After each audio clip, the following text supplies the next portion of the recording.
요즘 당신 삶에 이상하게 반복되는 일이 있나요? 분명 끝났다고 생각했는데 다시 같은 상황이 찾아오고 같은 감정을 또 느끼게 됩니다. 사람만 바뀌었을 뿐 결과는 늘 비슷합니다. 그런데 우리는 이런 경우 운이 안 좋았다, 타이밍이 안 맞았다, 이렇게 넘겨버립니다. 그러나 그게 단순한 우연이 아니라면요?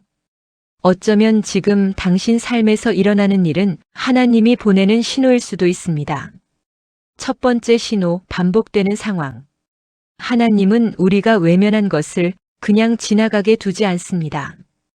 그래서 같은 문제를 다른 모습으로 다시 가져오십니다. 관계에서, 일에서, 선택에서. 형태는 달라도 핵심은 항상 같습니다. 왜 또 이런 일이 생기지? 그 질문이 계속 나온다면 그건 아직 끝난 일이 아니라 봐야 할 것이 남아있다는 뜻입니다.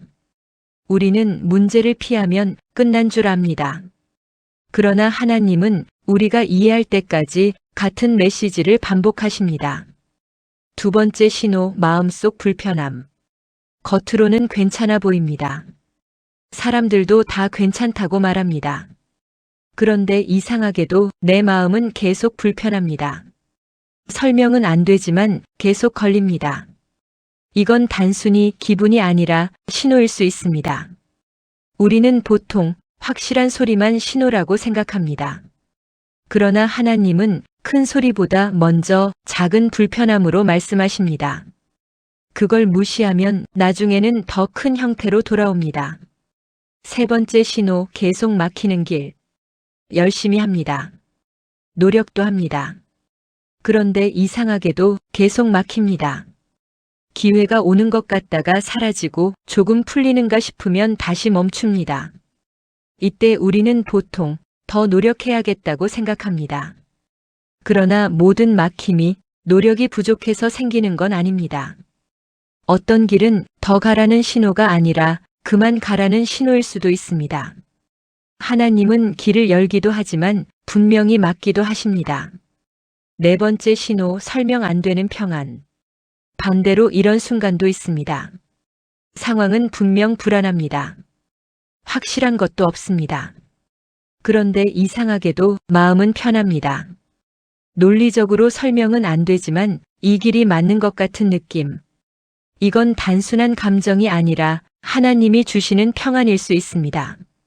환경이 아니라 내면이 기준이 되는 순간입니다. 다섯 번째 신호, 타이밍과 만남. 어떤 만남은 이상할 정도로 정확합니다.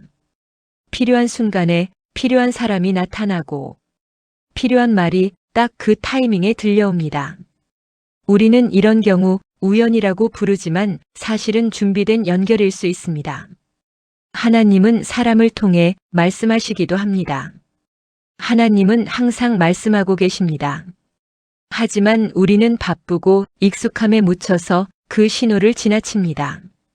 지금 당신에게 반복되는 일, 계속 마음에 걸리는 그 느낌, 자꾸 막히는 그 길, 그건 그냥 일이 아닙니다.